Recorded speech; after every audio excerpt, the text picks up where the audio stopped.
Welcome back, everybody. It is Friday, and that means that we are previewing the college football weekend. And we will have this out before Arizona and Kansas State play on Friday evening. So you guys are going to get the preview of that game because it's one of the biggest games of the weekend. And honestly, guys, listen, I'm never going to lie to you. This college football slate this week, from a matchups perspective, for NFL draft prospects, it's not the best in the world.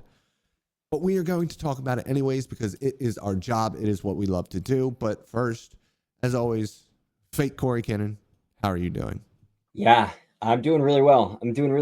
I don't have any plans this weekend, which is like the first time in a really long time. So I'm hoping I can just watch a lot of football for, So I wanted to bring up real quick. Obviously, you have Justin Fields above your hat there. Do you think he's going to keep the starting job in Pittsburgh? Like, what is going on there? Because Russ is apparently injured, but how injured is Russ where he isn't playing again this week, but he, in the biggest Russell Wilson thing I've ever seen in my life, was inactive, but still dressed had his for pads the game. on. Yes. Listen, I never want to hate on someone for being a little bit out there. Man, but that's corny, dude. Yeah, he's a corny weird, dude. Yeah. Bro. And I don't even know if it's corny. It might, it's just who he is at this point. He is unapologetically weird. And I don't think he tries it. I just think it's who he is. So that's my thing. I don't think Drake, for as talented as he is as an artist, is corny as hell. Yeah. But I just think Russell Wilson, I think that's who he is. So for me, it's not corny per se. He's just a weirdo, and that's fine. Yeah. Anyways, that's fair. Let's talk about this college football weekend here real quick before we get too off of the rails. And let's start with Arizona and Kansas State. The 20th ranked Arizona Cardinals up against Kansas State, and Kansas State is favored by 7.5, but Kansas State does not have Tate McMillan. So what do we think is going to happen in this game? Yeah, I'm a little surprised that the spread is that wide, to be honest, because Kansas State barely escaped last week against a middling opponent. And I think this is probably the best team that Arizona's ever fielded, probably in program history, maybe.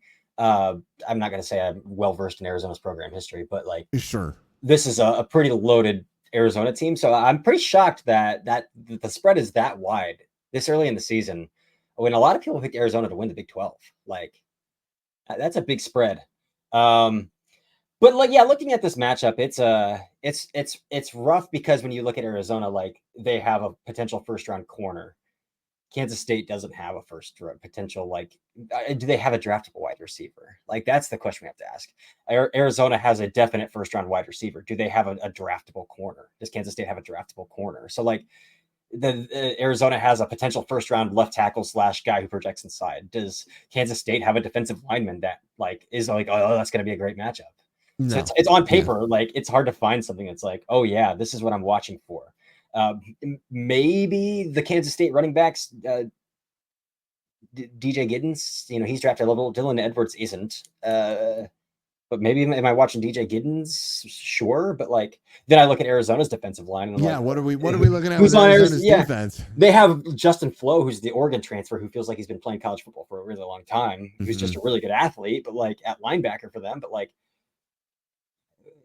so it's just a weird game where there's some NFL talent. Yeah, you're kind of just circling McMillan and Fafita, and that's kind of it for this game. I think Jacob Parrish is on PFN's mock draft simulator. I would be lying to you if I said that I had watched a single second of Kansas State cornerback Jacob Parrish.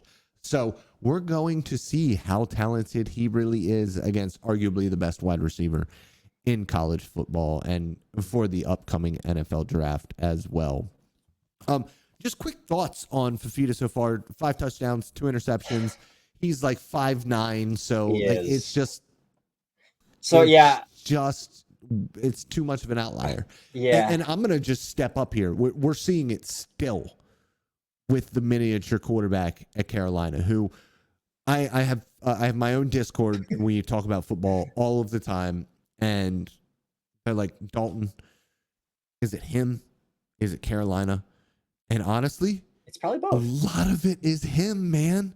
And I didn't expect it to be. I didn't expect him to be an all-pro because the limitations were always there with him. He had to play perfect at his given size because he doesn't have this massive arm either. But he has been independent of his situation, which is also not great in Carolina. He has been horrible. And Noah Fifita has nowhere near the physical talent of Bryce Young. So as fun of a player as he is for Arizona, he can't be an NFL guy, right? Right. I think that the NFL does a bad job of evaluating quarterbacks in a lot of areas. I think the NFL is dead on in evaluating quarterbacks in terms of body type. I mean, you can even see it with Kyler Murray. Like Kyler Murray went first overall, and you can win a lot of games with Kyler Murray, but like a lot of Kyler Murray's plays have to come out of structure. A lot of Kyler Murray's plays have to come, and Kyler Murray also probably runs a 4.4, a high 4.3. Like Kyler Murray is out fast. of structure or immediately in structure. Yeah, and to the sideline. Yes. Yeah. So I think, and like you said, he's got Energizer bunny feet. He's got rockets attached to his feet. He's got arguably the fastest feet that I have ever seen at the quarterback position. So like that's what we're dealing with. And even with that, all of that talent smaller. And a massive arm as well. Kyler Murray's arm is huge. He had all of that. And it's still, I mean, you can get to the not off field stuff, but like his personality and things like that. And is he a super hard worker tape wise? Like maybe not. And you weren't going to get that with Bryce Young. You were going to get a professional with Bryce Young, but he just doesn't have it. And somebody like Noah Fifita, as fun as he is to watch at the college level, can't be an NFL talent. Yeah. Yeah. Dead set there for sure. And he might be smaller than, he probably is smaller than Kyler Murray. Yeah. Yeah. Is there anybody in this Alabama-Wisconsin game that you're really looking at? I mean, Van Dyke against Alabama's defense? Like, maybe. What are we thinking about him? Because, I mean, like, probably not draftable, but he's, like, in the conversation of being. So Van Dyke, to me, kind of is in that same mold of, like, who are some of the guys who were once hyped up and then went on? Like, Keaton Slovis. He's like a Keaton Slovis for me. Like, this guy doesn't have NFL tools, which Keaton Slovis then went to the combine and ran like a 4.5, which was everybody was like, what? Where did this come from? Yeah, where did this come from? But like this. He's like that mold of quarterback. Like, oh, this is fine. You can hang around a practice squad. But like, that guy's not even a spot starter. That guy's not a backup quarterback at the NFL level. Wisconsin does have a safety / nickel / he overhangs sometimes. Hunter Wohlers is a lot of fun. I don't know if you've watched Hunter Wohlers yet. No, I haven't yet. He is a missile. He's a missile, so he'll get downhill in a hurry. He doesn't have a lot of like over the top versatility. At least he didn't on his junior tape that I watched, and the highlights that I've seen posted on the timeline. I'm not going to pretend like I've watched any Wisconsin defensive tape yet, but anything that I've seen on the timeline so far is still him coming downhill or him in the slot or him overhung. But he's a hard hitter. He's a good football player. He'll fill a gap, and then he can make plays and buzz looks. Hunter Wohlers is potentially a good one to watch, but again, like, what's Alabama's skill position? Their best wide receiver is 17 years old, so like, what do they have skill wise? That's the tough part with Alabama this year specifically is we just don't really know what we have from them. And then their quarterback, somebody Jalen Milroe, who we're both out on you right couldn't now, couldn't sell me on Jalen Milroe. So, that's another game that's like, what's worth watching matchup wise? I mean, it's worth watching. Like, and then Alabama obviously has Tyler Booker, who's seen as one of the best guards in the nation, right? But then like go look at Wisconsin's defensive line. Keanu Benton's not on it, so like, So what that's is there a tough to watch one for too. there? Yeah. And then the next game on the list here is Oklahoma State Tulsa. We don't have to talk about that at all. LSU and South Carolina. Oh, hold on. There is one player on Wisconsin that's worth watching. They've got a corner, Hillman. Yeah. So he's worth watching. How does he handle Ryan Williams, who again is a 17-year-old who probably runs a 4.3 already? Like, this kid's ridiculous. Like, we've reached a point in college football right now where like two of the best receivers in the nation, maybe two of the top 5 receivers in the nation, are both true freshmen and 17, 18 years old. Yeah. If we're talking about where the talent disparity is in college football right now, and it's because any upperclassman who is good enough to play in the NFL is left, and any upperclassman who isn't is still getting paid to play football at the college level. Yeah. So yeah, and good for them. And good for them. Yeah, exactly. Good for them. So I do want to keep an eye on Ricardo Hallman versus kind of like Ryan Williams, Jeremy Bernard, maybe something in there. But outside of that, I do like Hunter Wohler, a couple guys in the secondary, but that's pretty much it there. LSU, South Carolina. Can Garrett Nussmeier keep this up? Man. Yeah. I'm playing really, really good football right now. Rocket Sanders having a pretty decent year so far. Big, massive back for South Carolina. The way that South Carolina just finds these massive athletes is so much fun. Like Nick Harbor. Yeah. So those are a couple guys that are worth watching here. I also they've got a true freshman edge rusher who is like bendy as hell and explosive as hell. So he's got 2 probably first round offensive tackles going against him there. So like, and this is sure. Let's watch Will Campbell and Emory Jones against this true freshman. But like, I'm kind of more interested. Like, how is this true freshman going to look against 2 guys who are probably going to go see first round tackles? Yeah. Like we still got to wait 2 years, but they also have Tonka Hemingway, who's a graduate now. He's been around for a while. So like, there are some draft prospects on South Carolina, honestly, that it's like, oh, this is kind of surprising to see. And then your guy Juice Wells, obviously. No, Juice is with Ole Miss now. Oh, you're right. Yeah. You're right. Yeah, dude, college football is insane. It is. It's so hard to keep up. Arkansas State, Michigan. Michigan's offense is terrible, but I'm more interested. Can Michigan score some points on Arkansas State? Like, yeah, there we go. Well, the spread's 23.5, and the total is 47.5. So, no, there's not going to be many points, is what they're saying. Boston College, Missouri. Not much there for Boston College. Boston College ranked 24th in the nation right now, and we feel like we have nothing to talk about from a prospect perspective in this game. Yeah, I was going to say from a college football perspective, this could be an upset alert game to watch because, like, is Missouri really the 6th best team in the nation, or are they getting the benefit of the doubt because they returned a bunch of their offensive talent and because they play in the SEC and because they're still undefeated? Like, and they beat Ohio State in a bowl game when Ohio State still had all of their they all played. Started a pretty bad quarterback that game, but a couple pretty bad quarterbacks played in that game. But so this is a game where I'm like, oh, we could, like, from a college football level, not so much. Yeah, whenever you're fielding a quarterback who is wearing number 33, you're probably going to lose that football game. Yeah, for sure. Yeah, for sure. Oregon and Oregon State. Dylan Gabriel is got to be 37 years old. He just also doesn't have it, man. No, thank you. Okay. Like, if Bo Nix can run that offense and you can't, like, you don't have it, brother. Yeah. You're obviously looking at Evan Stewart, but Oregon State lost a ton of dudes last year, so not a ton to watch from a prospect perspective there. I just feel bad for that program because, like, them and Washington State get left out to dry. And then because they're not in a P4 conference, their head coach leaves for a team that is. All of their offensive talent leaves for schools that are. And you're left with just like bare bones playing in the Mountain West. Like, that's just a rough program to kind of hang out in right now. It is. One quick one that I want to talk about. Mario Williams. At Tulane. Going off at Tulane right now. Dude, did you see their freaking redshirt freshman quarterback last week? No, I did not. Like Mensa? Yes, dude. This kid is like, you need to watch this kid. Not from obviously he's not eligible till next year, but like, this dude is probably going to make a ton of money in the transfer portal next year. Yeah. I mean, just like from a makeup standpoint, he is your ideal body type. The arm talent is there. The arm strength is there. And like, when you watch his front shoulder and the way he whips the ball, it's like, dude, and this guy is a freaking quarterback. It sucks because, like, I mean, we both play NCAA. Like, I want these like mid-major teams to be able to build, and like they can get transfers here and there from bigger schools for guys that didn't play, and you're getting some competitiveness from there.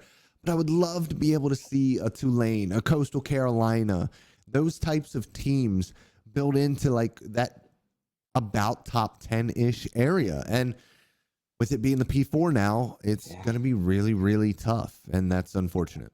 So there is one school that I think might be able to do that, and that's just because of the absurd amount of money that the university has. And I think that's Liberty, with all of the conservative Christian donors that they have, and like that they can fork out some money. And so, I mean, they bought back Caden Solcher this year. Caden Solcher into the transfer portal for one day and then dipped back out and came back. So like, and I happen to know that he had an agreement with the school, and then Liberty bought him back. So like, yeah, they've got a ridiculous amount of money. So they're the one school who might be able to. But yeah, it's sad because again, you look at Tulane 2 years ago, like Michael Pratt and that team beat USC in a freaking New York 6 bowl game. Like, that's a lot of fun. It's a lot of fun. But yeah, their quarterback, dude, Mario Williams. I have had my issues with Mario Williams when he was at USC. Like, his hands were atrocious. Yeah, atrocious at USC, and I don't know. I haven't watched much of outside of Mensa and what he did last week. Like, he almost willed them to victory last week.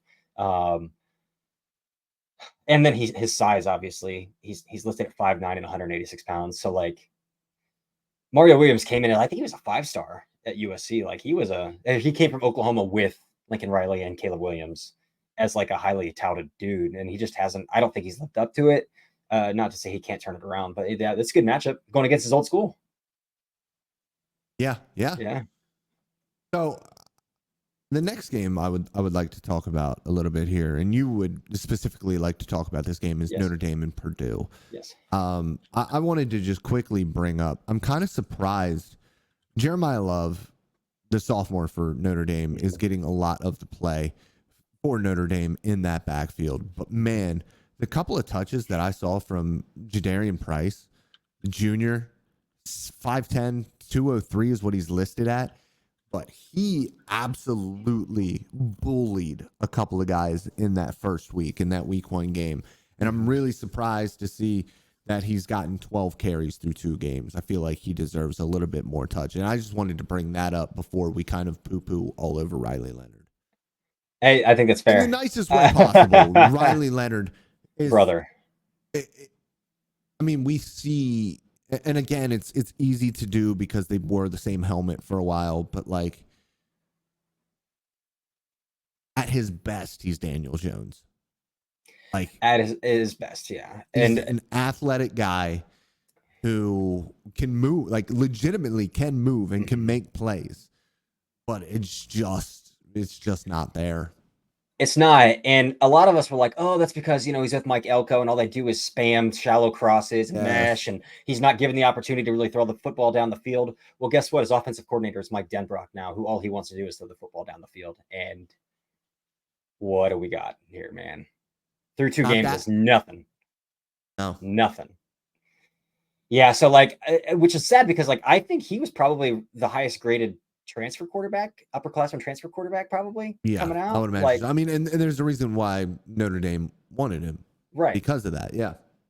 And now, I mean, none of these upperclassman transfer quarterbacks are playing particularly well. I think Will Howard is probably playing the best of all of them, if that tells you how. And he's played 2 MAC schools. Well, Cam.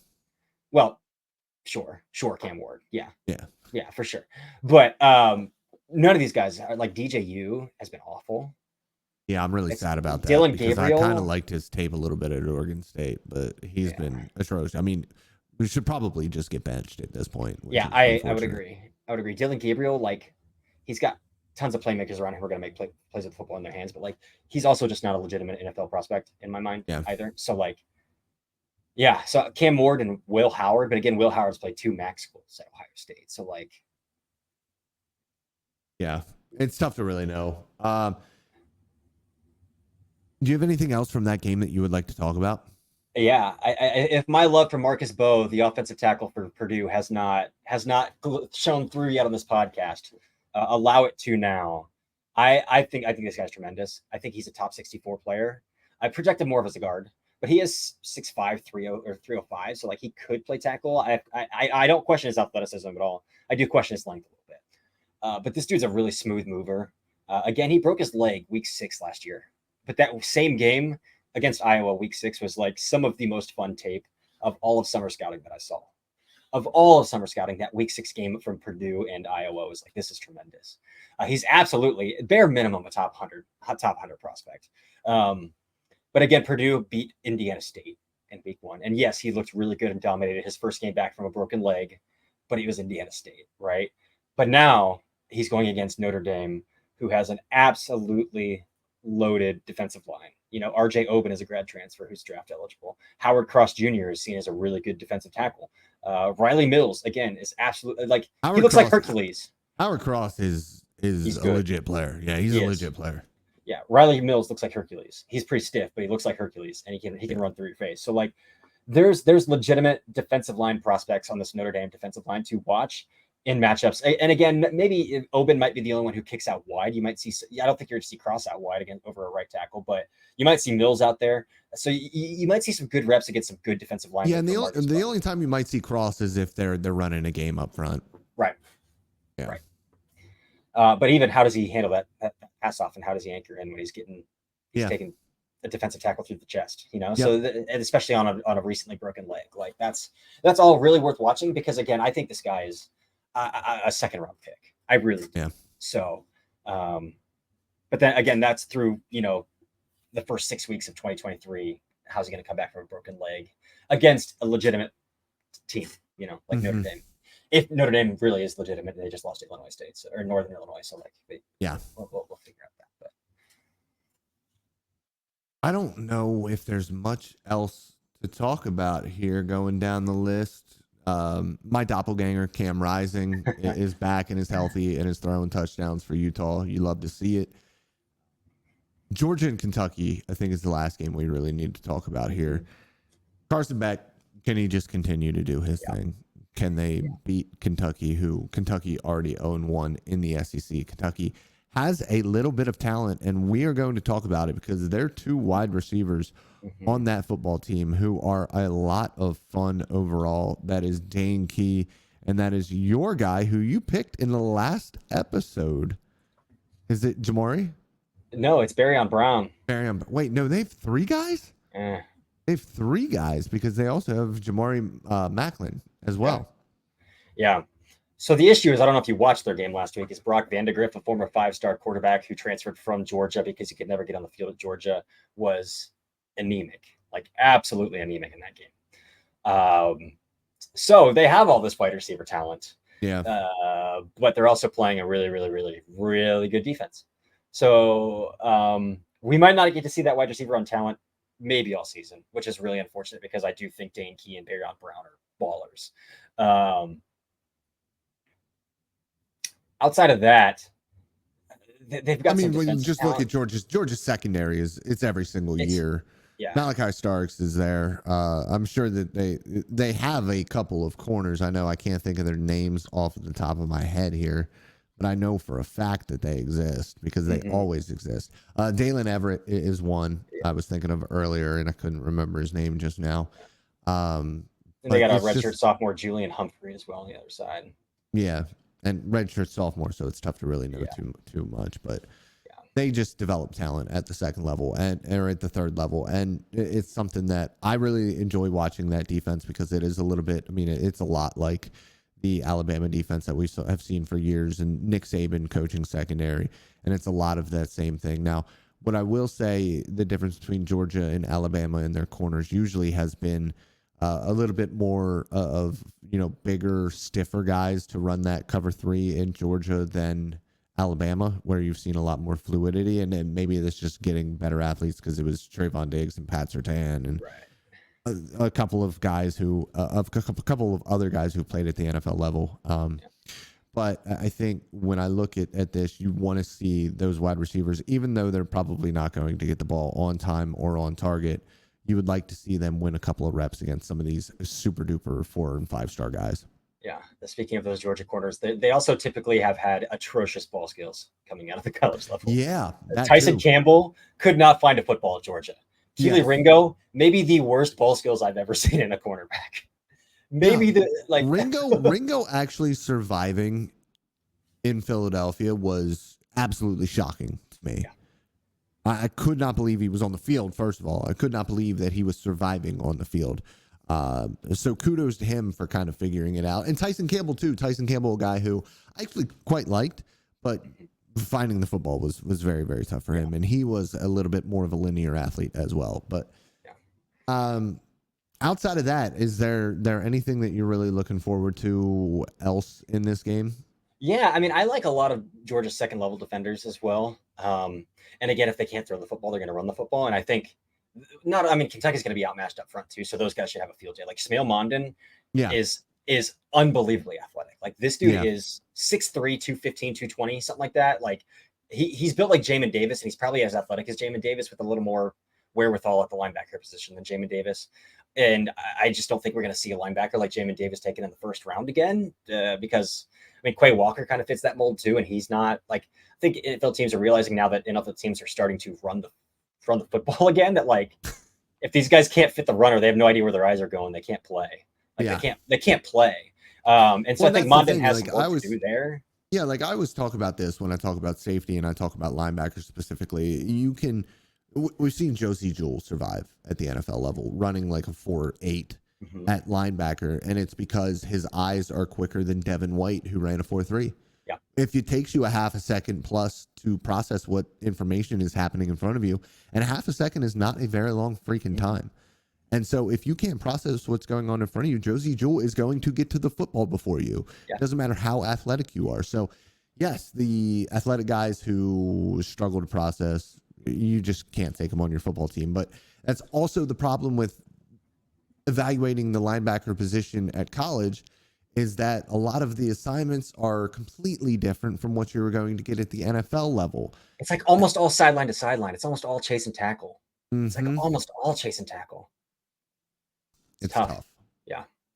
But they do have, I want to hit on this guy real fast. And then there's one matchup that I think is probably the best matchup of the game to watch. But I want to hit on Jalen Walker from Georgia as well, because I think he's one of the most fun players in the country, even though he's in kind of a stout, stumpy body type.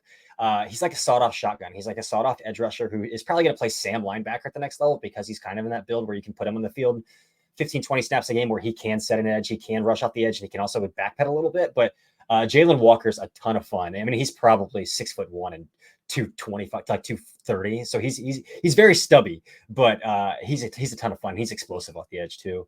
And then probably the best matchup to watch, because Georgia probably has 3 draft eligible interior offensive linemen in Tate Ratledge, in Jared Wilson, in Dylan Fairchild. And then Kentucky probably has a top 3 defensive tackle in the nation as Deone well, Walker. and Deone Walker. Yeah. So, I mean, I think Tate Ratledge against Clemson, Clemson has 2 really good interior defensive linemen as well. Yeah. And I thought Tate Ratledge was unbelievable in that game, to the point where like Tate Ratledge might be the best guard in the country. So how does Deone Walker look against Tate Ratledge? How does Tate Ratledge handle Deone Walker is something that I really want to see as well. And that is it. That is your college football primer for week 3. The fake Cory and breaking it all down for you guys, and me just kind of following along with all of it. But that's all we got for you guys. We will come back on Tuesday breaking down what we have seen, because it is college football, guys. And I have this conversation with my wife, who's not a football fan, all of the time. The difference between college football and the NFL draft, which I love and I follow, and I watch guys who I try to project to the NFL level. The difference in play between college football and the NFL is night and day. They are almost completely different sports. And that's why I love college football. I love how ugly it is. I love the pageantry of college football, is obviously why a lot of people watch it. But I actually enjoy a lot of the times watching bad football when there are phenomenal players inserted into that chaos. Yeah. It is so much fun for me to watch. I am so happy to be back watching college football on a weekly basis again. And as always, guys, I love you. Goodbye.